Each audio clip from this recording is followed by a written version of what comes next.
I think some of these embassies need to be under military control and not State Department.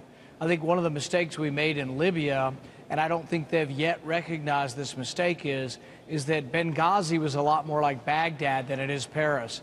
I think we treated the embassy and the consulate in Benghazi sort of like Paris.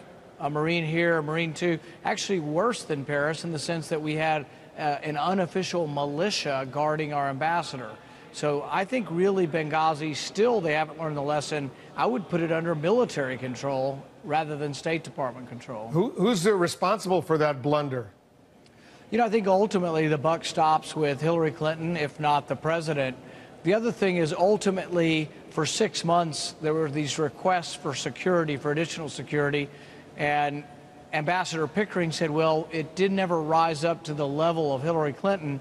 And I say that's precisely her culpability, is that's a decision that should have risen to her level. And I do fault her for not getting involved enough in one of the most troublesome countries on the planet.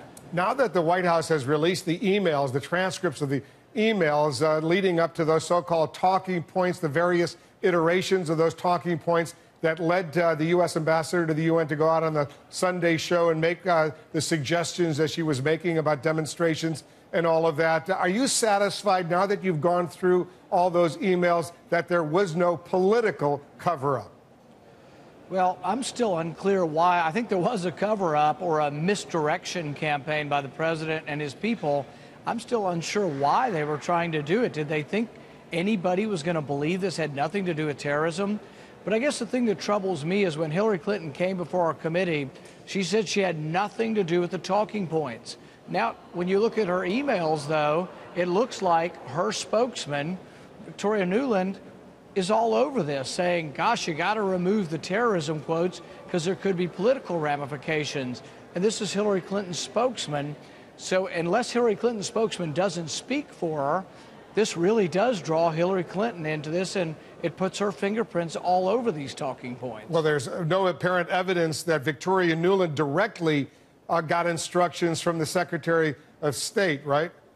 Well, I think what she says in the emails is that she discussed it with the State Department leadership. Yes, she does say that.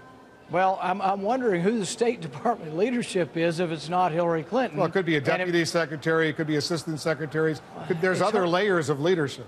Yeah, maybe. But the thing is that we're in a situation where this is occupying, you would think, almost every moment of concern. It's a huge disaster. An ambassador's been killed.